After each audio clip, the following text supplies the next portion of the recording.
Bonjour à tous et bienvenue dans cette vidéo nouveau format que l'on a appelé le Daily Débrief. L'objectif c'est quoi? C'est de répondre à vos questions. Vous avez été nombreux à nous solliciter sur Instagram, sur info@mac3.org ou directement dans les commentaires d'autres vidéos.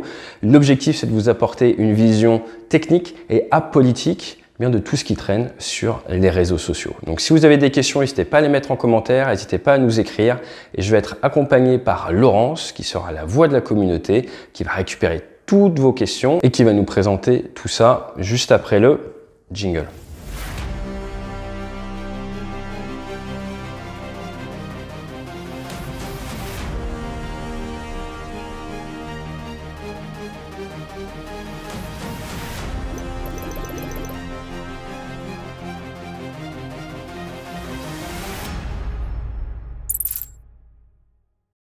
Alors Laurence, tu as reçu pas mal de vidéos, pas mal de liens, pas mal de questions. Qu'est-ce que tu nous as sélectionné aujourd'hui? Je crois que c'est plutôt de l'RR au programme. Oui, tout à fait. Nous allons parler du MiG-29 qui a soi-disant lancé des roquettes sur maison ou sur hélicoptère. Toi, qu'est-ce que tu en penses? Effectivement, donc dans cette vidéo qui est publiée le 24, c'est ça? Exactement. Ouais, qu'on nous a envoyé assez tôt. Certaines personnes voient un crime de guerre, donc nous on va pas commencer à rentrer là-dedans. Moi, ce que j'arrive à faire dire à ces images, donc qui sont datées du 24 sur Twitter, mais encore une fois, je ne sais pas si elles ont vraiment été prises le 24, eh bien c'est qu'on voit un MiG-29, donc un avion de combat, probablement ukrainien, qui fait une passe d'attaque. Il fait une passe d'attaque air-sol. Généralement, les passes d'attaque air-sol, on les fait au-dessus de 10 degrés de cabré. Plus vous avez du cabré, du piqué comme ça, 10 degrés de piqué, ça vous permet de mieux ajuster. Là, on voit qu'il est plutôt plat et qu'il ouvre le feu un peu à travers les arbres avec donc deux missiles propulsés. Donc du coup, tu m'as dit, la plupart des internautes pensent que c'est quoi? Tir de roquette. Tir de roquette. Effectivement, le MiG-29 peut tirer de la roquette. La roquette, c'est utilisé pour de l'air-sol. Là, moi, je pense, encore une fois, c'est une analyse comme ça, je pense que c'est du missile RR. Le missile RR, à ton avis, c'est fait pour tirer au sol? Non. Non, effectivement. Néanmoins, dans certains cas, certains missiles peuvent se guider sur une source de chaleur. C'est ce qu'on appelle les missiles infrarouges. Vous avez vu les vidéos sur le Fox 2, ce sont des missiles infrarouges. Et il est possible, avec un missile infrarouge, de détecter une source de chaleur. Donc une source de chaleur qui pourrait être un tracteur, ça fonctionne, ou alors, comme certains internautes le pensent, un hélicoptère, c'est ça? Exactement. Donc c'est possible que le pilote de MiG-29 ait vu un hélicoptère posé à côté du bâtiment et qu'il ait décidé d'ouvrir le feu, de faire un repel, comme on dit, d'ouvrir le feu avec deux missiles. Le premier qui prend une trajectoire plutôt vers le bas et le deuxième que l'on voit. Est-ce que c'est très efficace? Voilà, j'ai des doutes. Quel est le type de MiG-29, de missile employé? Je pense que c'est de l'A11 Archer, qui est un missile qui fait une petite centaine de kilogrammes, qui est très manœuvrant et qui a une petite charge explosive. Donc ça peut faire le job effectivement contre un hélico. Maintenant, est-ce que je pense que c'est volontairement un tir contre un bâtiment? Je ne pense pas. Et le point intéressant là d'un point de vue tactique, c'est voir cet angle. Mais je pense qu'on pourra expliquer un peu plus en détail plus tard pourquoi il a un angle aussi bas. Tu as d'autres vidéos? Alors, prochaine vidéo, c'est 2 MiG-29 et certains de ta communauté pensent que c'est un combat aérien et cette vidéo a été publiée le 24 février. Ah oui, c'est vrai. Ouais, celle-là, vous avez été nombreux à me l'envoyer. Elle a beaucoup fait parler. Il y en a même qui en ont utilisé pour le fameux fantôme de Kiev. Ce que je vois de cette vidéo, moi personnellement, c'est une patrouille de 2 MiG-29. Donc généralement, les pilotes de combat, est-ce qu'ils travaillent seuls? Non. Et voilà, ils travaillent toujours au minimum par deux quand tout va bien. Quand vous êtes attaqué depuis 5 jours et tout, c'est peut-être différent. Mais là, on voit clairement deux avions. De par leur trajectoire, donc on a un avion qui est haut, l'autre avion qui passe beaucoup plus bas. J'ai l'impression que le leader est l'avion bas et que l'équipier au-dessus essaye de garder le visuel avec son leader. Et on le voit renverser sur la fin de la vidéo, vous voyez, par sa trajectoire vers la gauche. Donc le leader est en très très basse altitude.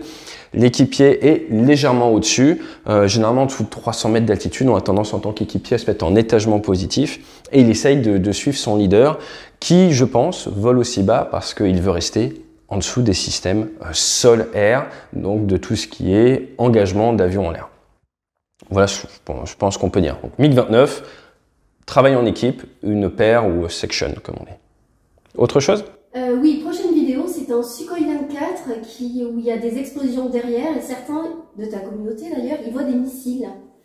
Alors, ce n'est pas de l'impact de missiles. On va pas donner de nom. Qui a dit ça? Qui a dit ça? Je rigole.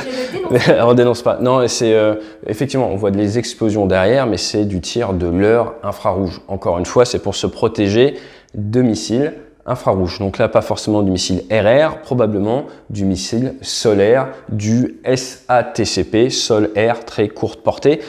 On a entendu parler des Stinger qui sont livrés à l'armée ukrainienne. Le Stinger, c'est cœur domaine SATCP. C'est un missile avec une petite charge explosive de quelques kilos qui va être tiré depuis l'épaule de quelqu'un et qui va pouvoir se guider vers la source de chaleur des réacteurs. Donc le pilote de Sukhoi 24, dans ce cas-là, il fait de la très basse altitude, il s'attend à se faire tirer dessus, ou peut-être qu'il a vu des choses qui ressemblent à des troupes au sol qui pourraient le targeter, lui tirer dessus. Il fait donc un tir préventif de missiles, de leurre infrarouge.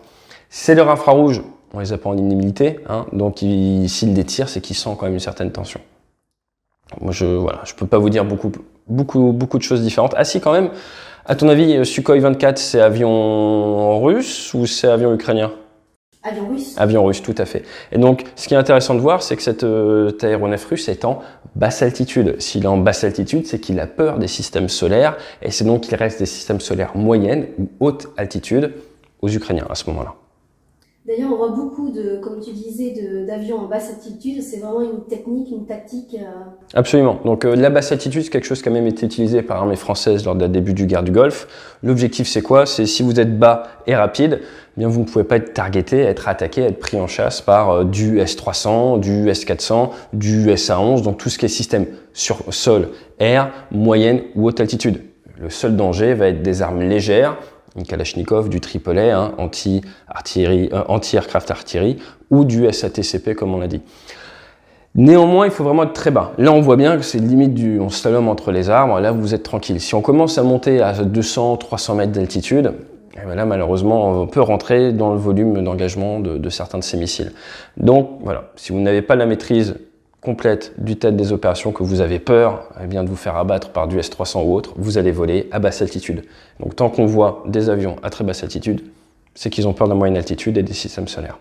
Du coup, on est plus protégé si on est en basse altitude Du coup, en basse altitude, tu es plus protégé, tout à fait. Néanmoins, tu restes vulnérable aux armes légères et au système SATCP, d'où ce largage de leurre préventif ou réactif. Ça marche aussi. Si tu vois le missile arriver, tu vas lancer ses leurres, réduire la puissance de tes réacteurs et manœuvrer l'avion. Très bien. Autre vidéo publiée le 26 février. Alors là, on voit des traînées de condensation dans le ciel. Certains pensent que c'est un dogfight. À ton avis?